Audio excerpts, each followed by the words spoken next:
the twisted tale of Kafou-Lwa, the Abyssal King of the Deep, and the rise of a forgotten hero, Makou the Soul Reaper. Kafou-Lwa, the cruel ruler of the underworld, seized his title through power and deception, casting down the Abyssal King of the Deep and binding him to servitude.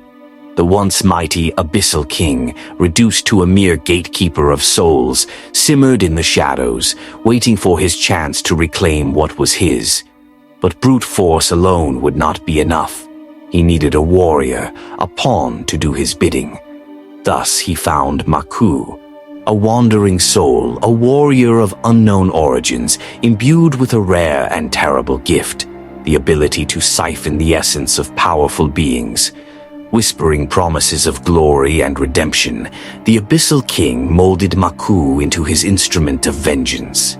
Makou stormed through the underworld, cutting through Kafou-Lwa's spectral legions and tearing apart his cursed champions. The hordes of the Forsaken Legion fell before his blade, their strength becoming his. Finally, he reached Kafou-Lwa himself, the battle shaking the netherworld. With every strike, Makou drained the Dark Ruler's strength until Kafou-Lwa collapsed, powerless. But as Makou stood victorious, the Abyssal King stepped forward, revealing the cruel truth. Makou had never been a hero. He had been a tool, a puppet, his every step guided to serve the Abyssal King's return. Now, with Kafou-Lwa vanquished, the Abyssal King reclaimed his throne. Yet fate had one more twist to play. The Plague Bearer arrived, an ancient horror that spread a deathless curse across the realm, turning the fallen into an unholy army. Kafou-Lwa's corpse stirred, rising once more powerful and monstrous than before. Faced with both the Plague Bearer and the reborn Kafou-Lwa, Makou had no choice but to fight. Through relentless battle, he carved through the undead legions, striking down the Plague Bearer and purging its infection from the realm.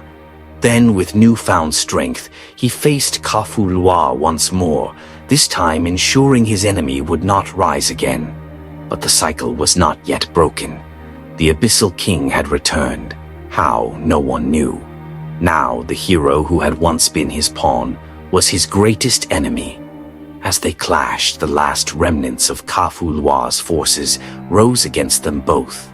But the Abyssal King, ever cunning, seized his chance. He tore Kafou-Lwa's soul from his broken body, absorbing it into himself.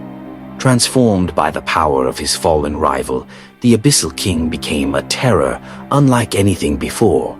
Yet Makou, now stronger than ever, refused to fall.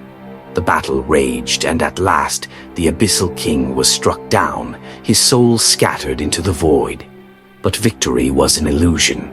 From the deepest abyss, the first true ruler of the underworld emerged, Emperor Zobo, the god of nightmares, the architect of all that had transpired.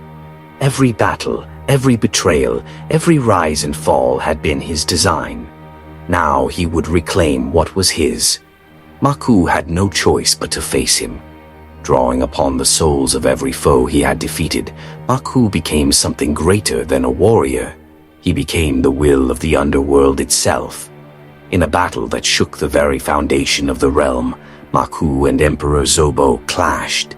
At last, after a grueling struggle, Makou struck the final blow, banishing Zobo into the void. But the underworld was left in chaos, its throne empty. The spirits of the dead, for the first time in eternity, knew peace. Yet with no ruler to guide them, the realm would fall into ruin.